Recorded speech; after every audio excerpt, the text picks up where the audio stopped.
Bobby in Pika, dobra sta prijatelja, vedno le naprej na zelene travnike. Bobby in Pika, ko posije sonce, vesela in smeje, odhitita v gori. Bobby in Pika, dobra sta prijatelja. Vnetje ušes. Na jesensko popoldne je pikapolonica Pika veselo vstopila v Bobbyjevo hiško. Odpravljam se proti studencu zbirat kamenčke, ali pride z mano? A Bobby se ni bil pripravljen premakniti. Ne vem, Pika, tako utrujeno se počutim. Zelo me zebe in boli me glava in tudi ušesa me bolijo. Bobby, tvoj obraz je popolnoma rdeč, je rekla Pika. Vročino imaš, grem hitro po doktorja Sovo. Pikapolonica je šla naravnost v gnezdo doktorja Sove. Dragi doktor Sova, pridite hitro, Bobby se počuti zelo slabo, pohitite. Doktor Sova je hitro pripravil svojo zdravniško torbo, si oblekel svojo haljo ter se hitro odpravil k bolniku. Živjo, Bobby, hitro bom ugotovil, kaj ti je. Najprej bom poslušal tvoje dihanje. Bobby je slekel svojo pižamo in ubogljivo vzdihnil. Odpri usta, ogledal si bom tudi tvoje grlo. Nočem, je zagodrnjal Bobby. A jaz moram videti, ali je rdeče ali ne, mu je pojasnil doktor Sova ter osvetlil Bobbyjevo grlo svojo svetilko. In zdaj si bom ogledal tvoje ušesa s tem majhnim ušesnim lijakom. Bobby tega res ni maral. Začel je jokati in si pokril ušesa z rokami. Ne bodi smešen, Bobby, niti najmanj ne bo bolelo. Pika je prijela Bobbyja za roko in ga pomirila. Pregled res ni bolel. No, Bobby, je začel razlagati doktor Sova. Imaš vnetje ušesa, zelo grdo si se prehladil.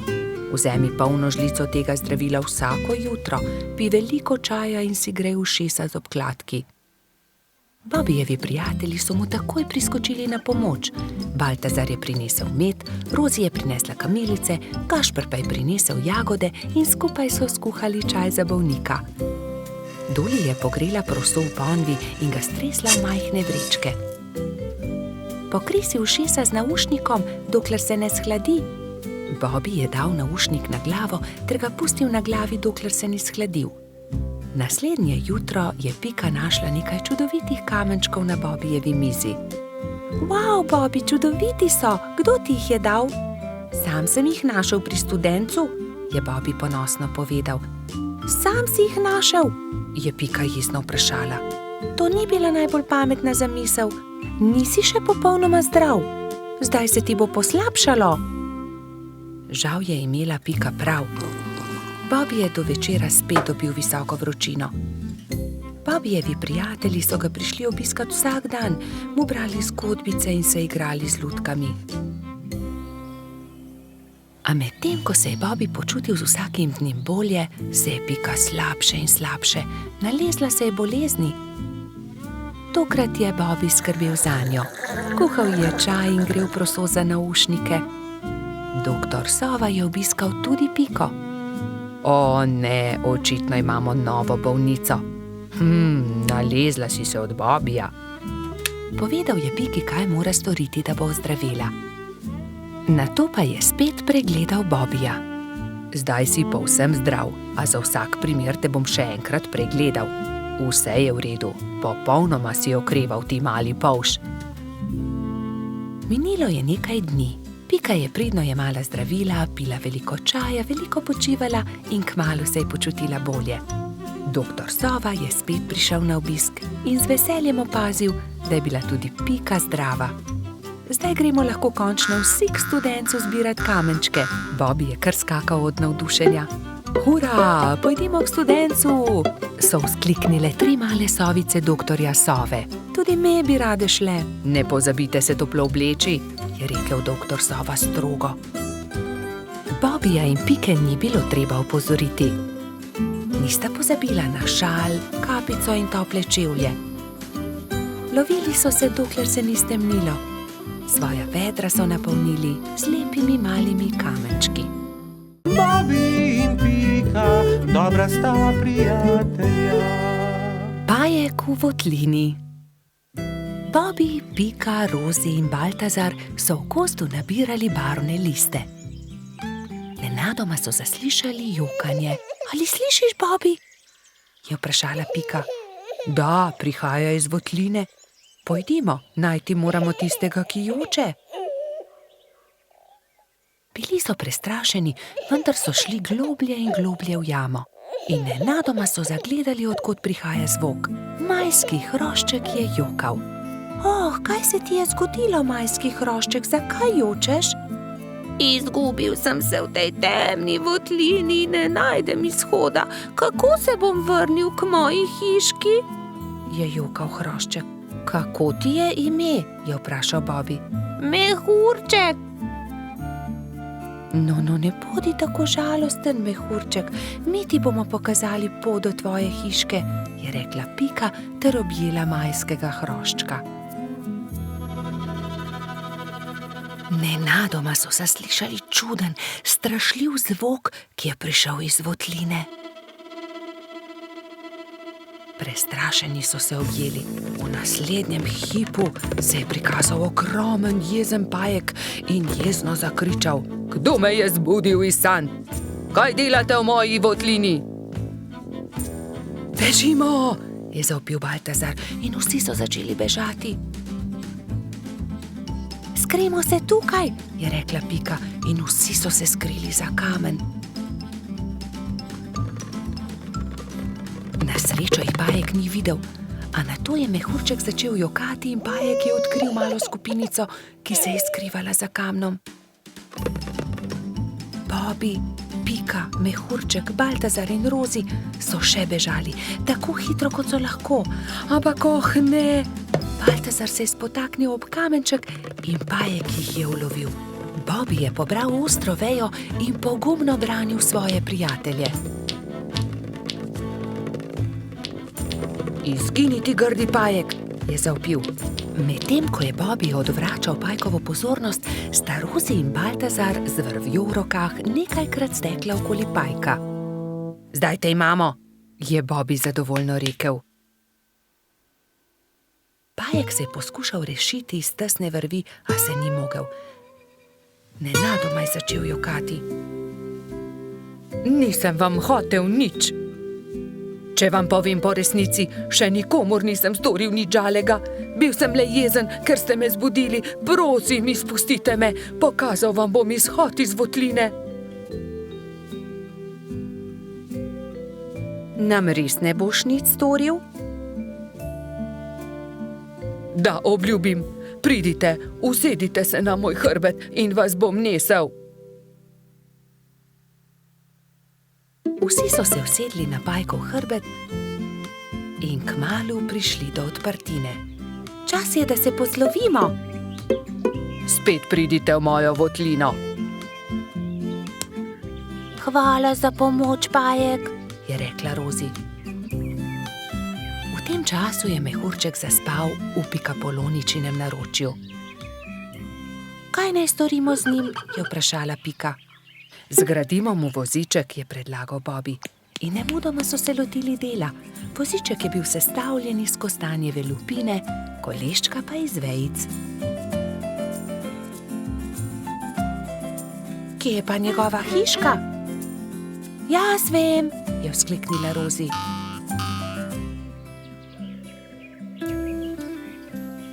Majski hrošček se je zbudil v svojem vozičku, ravno ko so prišli do njegove hiške. O, moja hiška, ste me pripeljali domov, res sem vam hvaležen.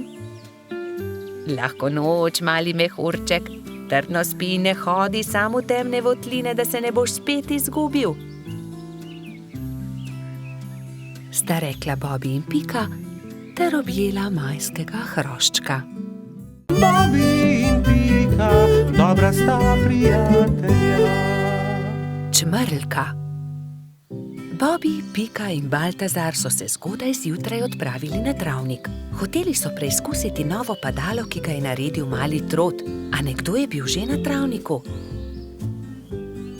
Majhna čmrlka je pobirala bezgove cvetove in pela veselo pesmico. Poletje je tukaj in bezeg cveti. Baltazar jo je pozdravil prvi. Lep pozdrav, mala čmrlka, jaz sem Trod Baltazar. To sta Polž Bobi in Pika Polonica. Pika, kdo si pa ti? Ime mi je Beti, vračam se domov po dolgem potovanju in sem se odločila, da se bom ustavila za počitek na tem travniku. Mi pa se odpravljamo preizkusiti novo padalo. Želiš iti z nami? Je vprašal Baltazar. Z veseljem. Baltazar in Beti sta skočila prva in vsi drugi so preizkušali padalo. Igrali so se dolgo v noč. Ali bi prišla k nam tudi jutri? Je mali Trod navdušeno vprašal. Ne, žal ne morem. Jutri zjutraj moram zgodaj vstati. Moj dom je daleč stran od tukaj in še vedno imam dolgo pot pred sabo. In tako so se Bobi, Pika in Baltazar poslovili od Beti. Baltazar je bil proti domu videti tako žalosten, da ga je Pika končno vprašala. Kaj je narobe? Baltazar je zaljubljen, se je zasmejal Bobi. Bobi, ne posmehuj se mu, se je Pika razjezila na svojega prijatelja. Veš kaj, Baltazar, vprašaj Beti, ali bi jo ostala tukaj. V našem gozdu ji lahko zgradimo hiško.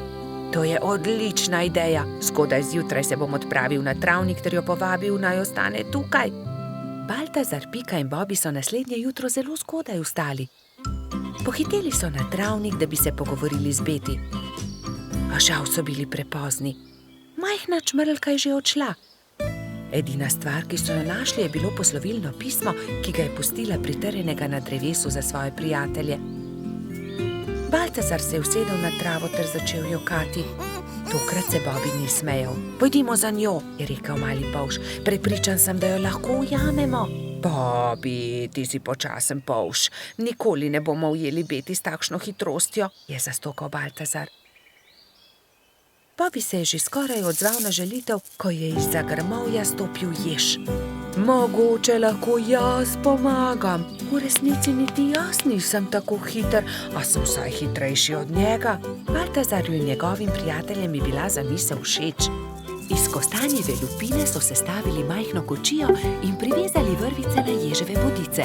Ježeva kočija je bila pripravljena za potovanje. Spočimo si malo, predlagala Pika, ko se je stemnilo. Nadaljevali bomo pot jutri zjutraj. Baltazar je začel spet jokati.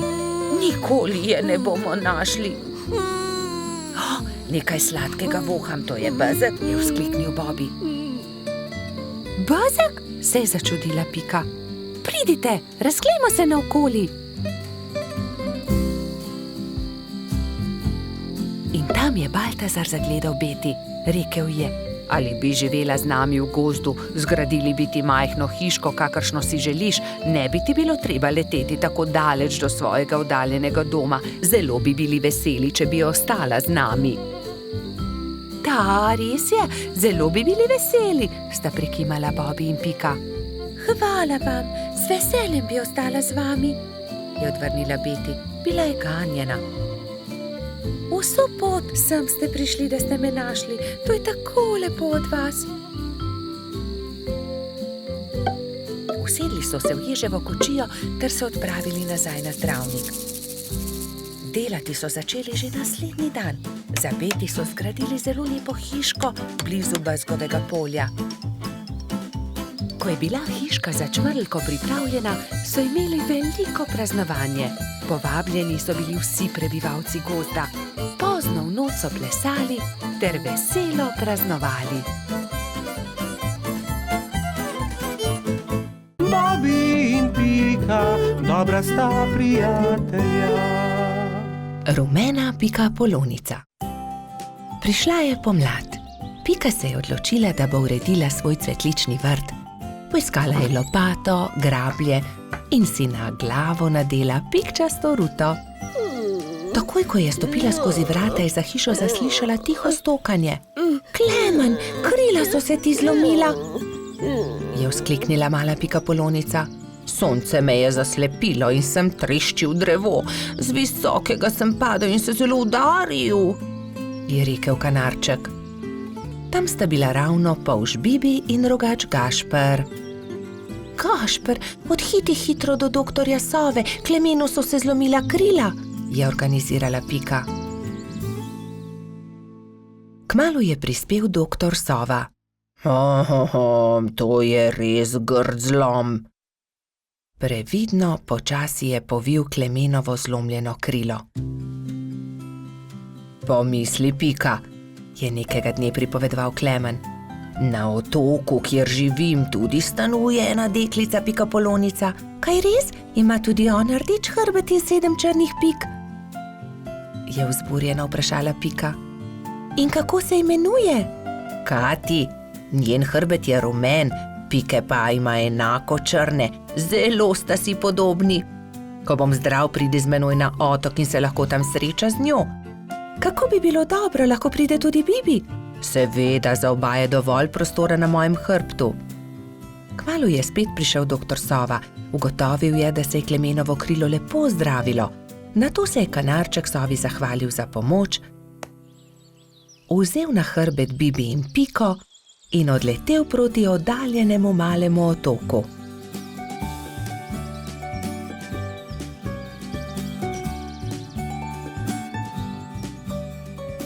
Kmalu se je prikazalo veliko jezero in v sredini majhen otoček. Vidite, letimo na ta otok, tam na vrhu najvišjega drevesa je moje gnezdo. Primite se močno, pristajamo. Klemen je previdno pristal, Bibi in Pika pa sta skočila z njegovega hrbta. Takrat so zaslišali glasno smejanje. Ne morete me ujeti, je žuželka v oranžni obleki zakričala majhni bolhi, ki je tekla po njenih stopinjah. Pazi, je vzkliknila Pika, žuželka pa je priletela naravnost vanjo. Oprosti mi, nisem te hotela zbiti, moje ime je Kati, kdo pa ste vi? Wow, ti si Kati, ravno tebe smo iskali. Jaz sem Pika in oddaleč sem prišla, da bi srečala sorodnico Pikapolonico. Sorodnica Pikapolonica, se je začudila Kati. Ja, poglej, moj hrbet je pikčast kot tvoj, le druge barve je. Wow, se je navdušila rumena Pikapolonica. Pridite, pokazala vam bom hiško, je rekla Kati.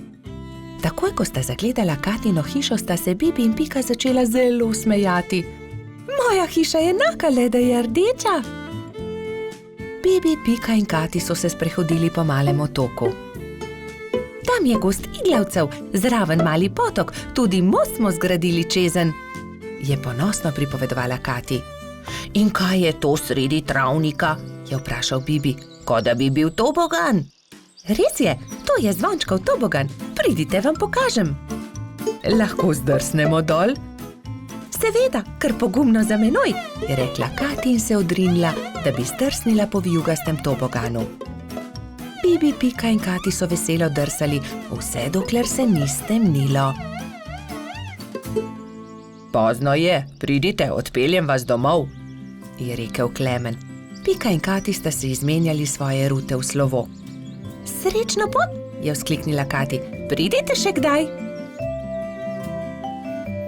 Preden je kanarček prispel do Pikine hiške, se je že popolnoma stemnilo. Na nebu so se bleščali luna in zvezde. Bobby in Pika, dobra sta prijatelja. Rojstni dan ježa Sama. Nekega poletnega dne so se polž Bibi, Pikapolonica Pika in drugi prebivalci gozda skupaj igrali na travniku. Izmenično so potiskali drug drugega na gugalnici iz listov bukve. Kako dobro se more biti gugati, škoda, da mene ne izdrži, je žalostno vzdihoval jež Samo. Drugi so se brezidejno spogledali. Samo bo imel naslednji teden 10 let, je dejala Pikapolonica. Res je, 10 let bo imel, je kimal polžek. Le česa bi se najbolj veselil? Jaz vem, česa bi bil najbolj vesel, je rekel Baltazar in poskočil od veselja. Gugalnice! To je zelo dobra ideja. Naredimo samo eno ogromno gugalnico, se je navdušila Pika. Mali prijatelji so takoj prijeli za delo. Prinesli so žago, kladivo, žeblje, vijake in poiskali močne veje. Gugalnica je bila hitro narejena. Kos debla v obliki ladje so z močnimi vrvmi pritrdili na debele noge drevesa. Ko je bila gugalnica narejena, so vsi šli v Baltazarjevo hišo in začeli peči torto. Ubili so jajca, mešali testo, kuhali puding, stepal je mešalnik, ropotali so z leseno žlico. Čebelino hišo je prevzel prijeten vonj. Naredili so torto z nadstropji, okrasili so jih z višnjami, rozinami in orehi. Dajmo gor še svečke, je rekla Rozi. Ja, 10 svečk, se je strinjala Pika. Zdaj pa napišemo samo pismo, je rekel Bibi in začel pisati. Najdražji Samo, pridi pred Baltazarjevo hišo opoldne, težko te pričakujemo. Tu je pismo, mehurček odnesi Ježku, je prosil Bibi. Samo ne povej za torto in tudi za gugalnico ne, je dodala Pika. Baltazar in Gašper sta postavila torto na okroglo mizo in jo odnesla pred hiško. Na travniku so se mali mravljinčki ravno igrali slepe miši. Najmanjša mravljica je treščila naravnost v mizico. Oprnil si mizo, torta je uničena, je stokal Baltazar. Joj, torta, kaj bo zdaj?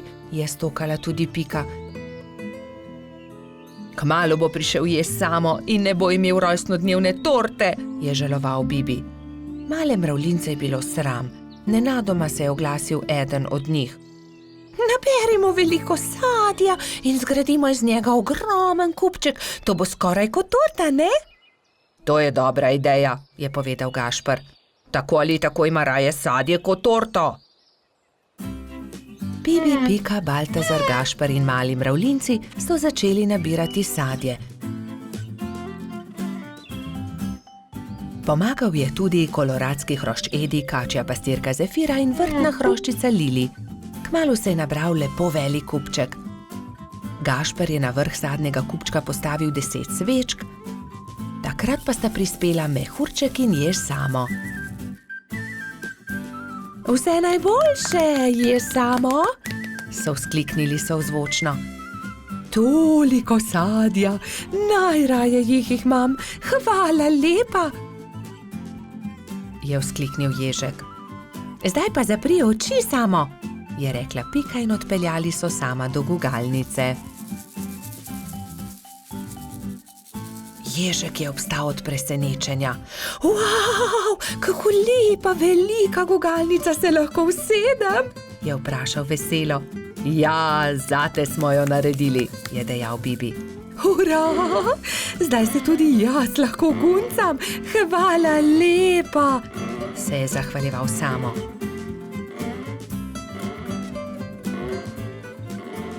Ko je padla noč, so se nehali guncati. Obkrožili so kupček sadja in začeli malicati. Hrustali so, dokler od kupčka ni ostalo čisto nič. Preostala jabolka in hruške so nabodli na Samove bodice in on jih je odnesel v svojo hiško z mahovo streho. Srečen je zaspal in mislil je na to, da se bo jutri spet guncal s svojimi prijatelji.